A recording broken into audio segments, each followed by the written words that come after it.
په بلوچستان کې د هیلث وضعیت د فیسیلیټیز یا نوې ریفارمز نوې اصلاحات ته د ارزښتونه پر دې باندې به تاسو سره نننۍ نشس ولرو. یقینا چې صحت د خدای پاک تر ټولو لوی ورکړه ده. د انسانانو لپاره تر ټولو لوی لمړنۍ ترجیح هغه د روغتیا د صحت شوالی دی، هغه منټلی وي که فزیکلی وي. لکه چې په انګریزي کې وایي چې healthy man wants millions but unhealthy man wants one thing. کله چې انسان په صحت روغ وي، د صحت بحاله وي، روغتیایي وضعیت شوي، نو د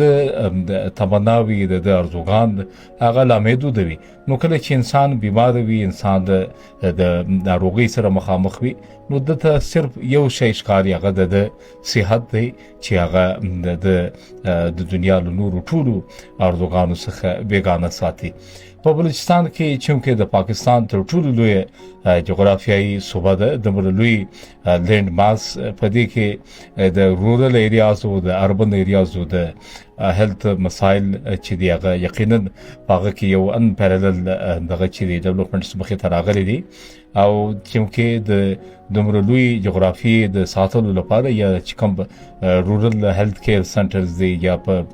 بیسیک هیلث یونټس دی بي ایچ یوز دی، دا غو د فالولو لپاره حکومت بلوچستان کوششونه هم کړي او لا نور هم په دې کې د ریفارمز او د اصلاحاتو د گنجائش موجوده دي. تر ټولو لوی بنیادی مسایل چې موږ هغه په ګوتو کړو را څرګنده کړو چې د مور او د کوچني د صحت په اړه باندې آګاهي مهمونه باید چې د حکومت له طرفه څخه هم نوې فیسیلیټیز په رورل ایریازو کې خلکو ته آسان هیلث اکسس چې دی هغه ورکول سي. همدارنګه د انډر ویټ مسایل یا د میل نیوټریشن د غذا د صفا غذا یا د خوراک مسایل یا د انفنٹ ریټ مورټالیټي ریټ چې دی پر هغه باندې دغه د کمولو لپاره باید چې قدمونه واخیستل سي. مین داسې بنیادی ډیزیزز لکه ټیوبرکلوسیس دی یا ملیریا ده یا همدارنګه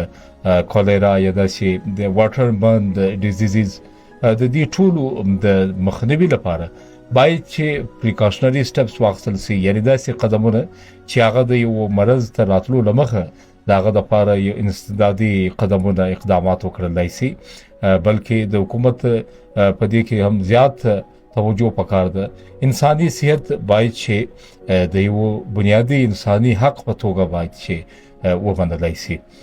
د اقوام متحده د ملګرو ملتونو د پرمختګ د اس ډي جیز یعنی سسټینبل ډیولپمنٹ پروګرامز ولري هم دغه دریم ګول دغه دی چې د انسان ویل بینګ د انسان ګډ هیلث چې دی هغه باید چې انسان ترلاسه کړي. د دې لپاره حکومت بلوچستان په اوسني وخت کې کوششونه کوي چې د هیلث سېکټر چې دی په هغه لپاره زیات فند الوکیشن وکړي سي او همدارنګه دغه د ډیجیټلایزیشن پروګرام یا د ای هیلث پروګرام د الکترونیک پروګرامونه چې دی په هغه کې انټروډیوس کړای سي او چې دارنګه موږ کولای سو چې د صحت برخه د نوې د عصري او جدید تقاضو څخه هماهنګ کړو.